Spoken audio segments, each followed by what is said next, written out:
5.2 દાખલા નંબર 3 જો આ દાખલો જો 1 માર્કમાં પણ પૂછાઈ શકે હો 1 માર્કમાં પૂછાય ને તો બહુ ઈઝી આ બંનેનો સરવાળો કરીને ભાગ્યા 2 કરી નાખવાનું 26 ને 2 28 ભાગ્યા 2 એટલે 14 જવાબ આવે દાખલો પૂરો પણ જો 3 થી 4 માર્ક્સમાં પૂછાય તો પછી આમ નહીં કરવાનું ઓકે 3 થી 4 માર્ક્સમાં પૂછાય તો આવું કરવાનું નહીં પણ હું આના ઉપરથી તમને એમ કહી દઉં કે આવી ખબર પડે કે A B અને C જો સમાંતર શ્રેણીમાં હોય B બરાબર શું થાય તો કે આ બંનેનો સરવાળો ભાગ્યા 2 થાય આ સૂત્ર યાદ રાખજો અથવા તો 2 ને હું આમ જવા દઉં તો 2B બરાબર A + C શું થાય કે જો A B અને C સમાંતર શ્રેણીમાં હોય તો B બરાબર A + C ના છેદમાં 2 થાય ને 2 આ બાજુ જતા રહે તો 2B બરાબર A + C થાય ઓકે આ શોર્ટકટ છે ચાલો અને તમને એક્ઝામમાં કદાચ આમ પૂછે કે ભાઈ તમને આવું ખાનું ન દોરેલું હોય તો તમને એમ થાય કે આવું તો આપણે ભણ્યા જ નથી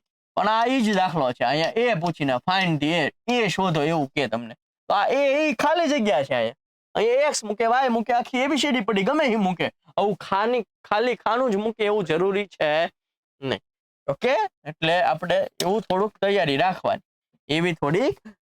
રાખવાની ચાલ તો હવે અહીંયાથી શું કરવાનું છે તો કે આને કહેવાય A અને શું કહેવાય A કહેવાય આને કહેવાય A છે 2 1 2 અને 3 પદ છે એટલે n કહેવાય 3 ઓકે અને આને છેલ્લું પદ છે એને an કહેવાનું શું કહેવાનું an આ છેલ્લું પદ છે ઈ શું છે an n છે 26 d નથી ખબર ગોતી લેશું ને d નથી ખબર તો ગોતી લેશું સૂત્ર આપણી પાસે એક જ છે n બરાબર A + n - 1 * d હવે an કેટલા છે જો તો an કેટલા છે 26 છે તો n ની જગ્યાએ 26 મૂકી દો a કેટલા છે તો કે 2 છે વત્તા n કેટલા છે તો કે 3 છે d શોધીને જવાબ નથી આવ્યો કે ઉતાવળ ન કરતા થોડી 2 આ બાજુ જશે તો ઓછા 26 - 2 3 માંથી 1 જાય તો 2 * d 26 માંથી 2 જાય તો 24 બરાબર 24 બરાબર શું થશે 2d આ 2 છે ભાગાકારમાં જશે 24 ભાગ્યા 2 2 ગુણ્યા 12 24 થાય એટલે d તમને મળ્યો 12 d મળ્યો તમને 12 તમારે કેટલામું પદ જોઈતું છે બીજું પદ જોઈતું છે એટલે કે માનો કે આપણી પાસે સૂત્ર શું છે A + n - 1 * d એમાં n ની જગ્યાએ 2 બીજું પદ જોઈતું છે ખાલું ખાની જોઈતું છે ને ખાલું ખાની આ જે ખાનું જે ખાલી છે ને જોઈતું છે આ બીજું ખાનું ખાલી છે જો પહેલું બીજું ત્રીજું બીજું બાકી છે એની જગ્યાએ 2 મૂકો એની જગ્યાએ શું મૂકવાનું 2 મૂકવાનું એટલે શું આવ્યું A + 2 માંથી 1 જાય તો 1 d ઓકે A શું છે તો કે 2 છે એમાં 1 ગુણ્યા d કેટલો આવ્યો 12 ઉમેરો 12 * 1 12 ને 2 કેટલા થશે 14 થશે તો 3 માર્કમાં પૂછાય તો તમારે આટલી બધી લપ કરવી પડે એટલે આ તો તમે અહીંથી ડાયરેક્ટ લખી શકો A2 બરાબર A + 1d આપણે શીખી ગયા ને A એટલે પેલું પદ જે અહીંયા આપેલું છે d આપણે અહીં શોધ્યું છે મૂકી દો એટલે તમને તમારો જવાબ મળે પણ 1 માર્કમાં પૂછાય તો આ બંનેનો સરવાળો ભાગ્યા 2 કરશો એટલે જવાબ આવે ઓકે નેક્સ્ટ જો તો કે અહીંયા આ બીજું પદ છે જોજો આ પદ કયું છે બીજું પદ છે એ તમને 13 આપી દીધું આ છે ચોથું પદ જો પહેલું બીજું ત્રીજું ચોથું પદ તમને કેટલું આપી દીધું છે 3 આપી દીધું છે બીજું પદ એટલે શું થાય બીજું પદ એટલે A + 1d થાય ચોથું પદ એટલે શું થાય તો કે A + 3d થાય ઓકે હવે લોપ કરી નાખું આપણે ચેપ્ટર 3 માં ભણી ગયા ને એનાથી આપણને A અને D મળી જશે તો પહેલા આ લખી નાખું A + 3d બરાબર 3 પછી આ લખી નાખું A + 1d બરાબર 13 ઓકે હવે લોપ કરવા માટે મારે બધાની નિશાની બદલાવી પડશે જેથી કરીને આ ઉડી જાય 3d - 1d એટલે કેટલા થાય 2d 3 - 13 તો 3 માંથી 13 જાય વચ્ચે ઓછા 13 માંથી 3 જાય તો 10 મોટી સંખ્યા નિશાની 3 અને 13 માં મોટું 13 છે એની નિશાની ઓછા મૂકશું 2 × 5 10 તો d મળ્યું -5 d કેટલું મળ્યું -5 આ d -5 ને હું આમાં ગમે એમાં મૂકી શકું તો અહીંયા મૂકી દઉં આમાં મૂકી દઉં છું d બરાબર ઓછા 5 એ વત્તા ડી ની જગ્યાએ મૂકી દઉં -5 બરાબર 13. ઓકે, વત્તે ઓછે ઓછા 5 આ બાજુ જશે તો 13 વત્તા 5 થઈ જશે. 13 વત્તા 5 કેટલા થાય? તો કે 18 થાય. તો પહેલું પદ તમને 18 મળ્યું. કેટલું મળ્યું? 18. ડી શું મળ્યું? -5. 18 માંથી 5 કાઢો એટલે 13. 13 માંથી 5 કાઢો એટલે કેટલા મળશે? તો કે 8 મળશે. ઓકે, અથવા તો આ ત્રીજું પદ છે તો ત્રીજું પદ એટલે શું થાય? a વત્તા 2d થાય. એ તમને શું મળ્યું? તો કે 18 મળ્યું વત્તા 2 ડી તમને શું મળ્યું? તો કે -5 મળ્યું.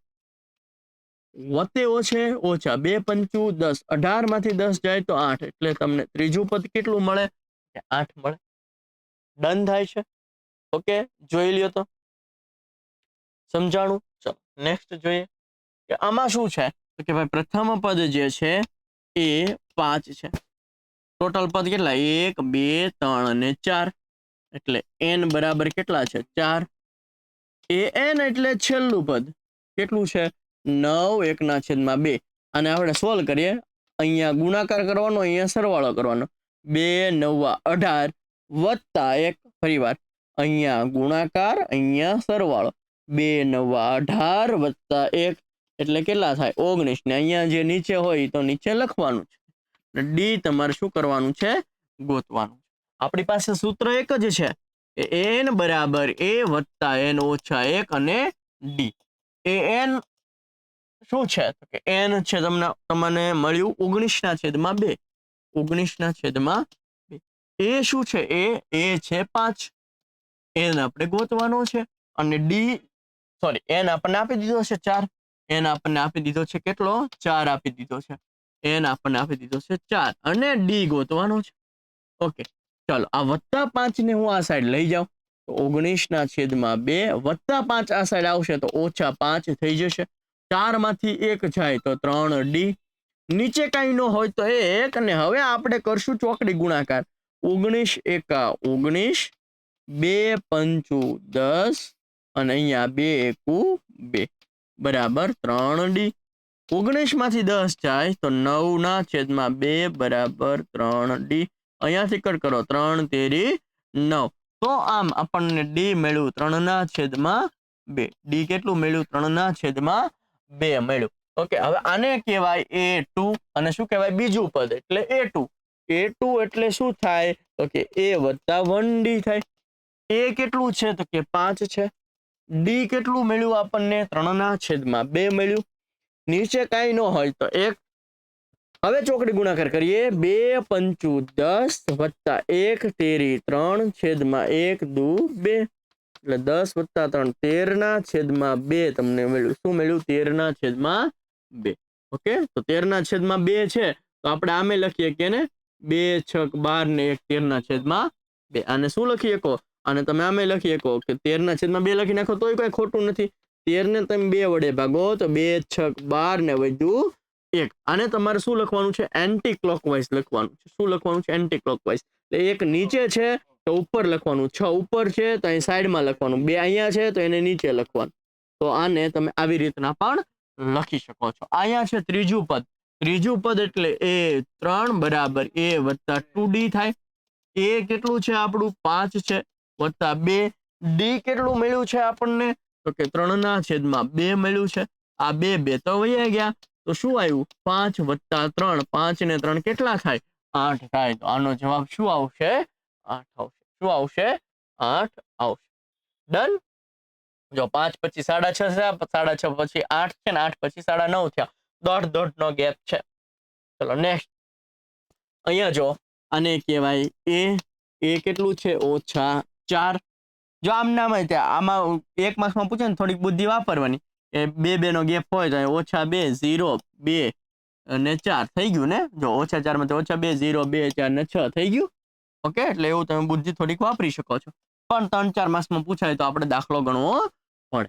ચાલો આને કહેવાય એ શું છે? -4. ઓકે, -4 થઈ ગયું. પછી n કેટલા છે? તો કે 1 2 3 4 5 6. n બરાબર લઈ લ્યો 6. an એટલે છેલ્લું પદ. ઈ પણ કેટલું છે? 6. ડી ખબર છે નહીં. તો શેનાથી મેળવી લાવવાનું? તો કે an બરાબર a વત્તા n ઓછા 1 અને d. આનાથી મેળવી નાખવાનું. an શું છે? તો કે 6 છે. a શું છે? તો કે ઓછા 4 છે. વત્તા n શું છે? તો કે 6 છે. ઓછા 1 અને d. ઓછા 4 આ બાજુ આવશે તો વત્તા 4 થઈ જશે. ઓકે, 6 માંથી 1 જશે તો 5. 6 ને 4 10 બરાબર 5d. 5 દુ 10 એટલે d મળ્યું તમને 2 મળ્યું. શું મળ્યું? d 2. આને કહેવાય બીજું પદ. બીજું પદ એટલે a વત્તા 1d. a કેટલા છે? તો કે ઓછા 4 વત્તા d કેટલા છે? તો કે 2. ઓછે વત્તે ઓછા 4 માંથી 2 જાય તો 2 મોટી સંખ્યાની નિશાની. હવે આપણે ત્રીજું પદ પણ ગોતવાનું છે. ત્રીજું પદ એટલે શું થશે? તો કે ત્રીજું પદ એટલે a વત્તા 2d થશે. એ શું છે? તો કે એ છે ઓછા 4 વત્તા 2. આમ નામ d આપણને મળ્યા 2. ઓકે, તો ઓછા 4 વત્તા 2 દુને 4. 4 માંથી 4 જાય તો 0. તો ત્રીજું પદ તમને શું મળ્યું? 0 મળ્યું. ઓકે, હવે આવે છે ચોથું પદ. ચોથું પદ એટલે શું થશે? તો કે a વત્તા 3d. a વત્તા 3d. તો એ શું છે? એ છે ઓછા 4 વત્તા 3. d શું છે? d છે 2. ઓછા 4 વત્તા 3 દુને 6. વત્તે ઓછે ઓછા 6 માંથી 4 જાય તો 2 મોટી સંખ્યાની નિશાની. એટલે તમને મળ્યું a4 2. પછી આપણે ગોતવાનું છે a5. a5 મતલબ a પ્લસ 4d. એ કેટલું છે? તો કે ઓછા 4 છે વત્તા 4 અને d કેટલા મળ્યા આપણને? 2 મળ્યા. ઓછા 4 વત્તા 4 દુને 8. વત્તે ઓછે ઓછા 8 માંથી 4 જાય તો 4 મોટી સંખ્યાની નિશાની. તો a5 એટલે કે પાંચમું પદ તમને મળ્યું વત્તા 4. એટલે આવી રીતના તમને જવાબ એ મળી જાય છે. ડન. ચલો નેક્સ્ટ જોઈએ છે કે અહીંયા જો આ બીજું પદ છે. કેટલામું પદ છે? બીજું પદ છે 38. 3 4 5 ને 6. છઠ્ઠું પદ છે ઓછા 22. ઓકે, તો બીજું પદને લખાય a વત્તા 1d બરાબર 38. એ 6 ને શું લખાય? તો કે a વત્તા 5d લખાય. કેટલું છે? ઓછા 22 છે. નિશાની ફેરવી નાખીએ. ઓછા ઓછા ઓછા છે તો વત્તા. આ બંને ઉડી ગયા. 1 માંથી 5 જાય વત્તે ઓછે ઓછા. 5 માંથી 1 જાય તો 4d. મોટી સંખ્યાની નિશાની. આ 5d ની નિશાની હવે ઓછા થઈ ગઈ છે. વત્તાને ભૂલી જવાની, કારણ કે આપણે હવે નિશાનીની ફેરવી નાખી છે. તો ઓછા 4d. 38 અને 22 કેટલા થશે ભાઈ? 60 થશે. ઓકે, આ ઓછા 4 જે છે એ ભાગાકારમાં જશે. ઓકે, તો 15 ચોકું 60 એટલે ઓછા 15 આવ્યું. ડી શું આવ્યું?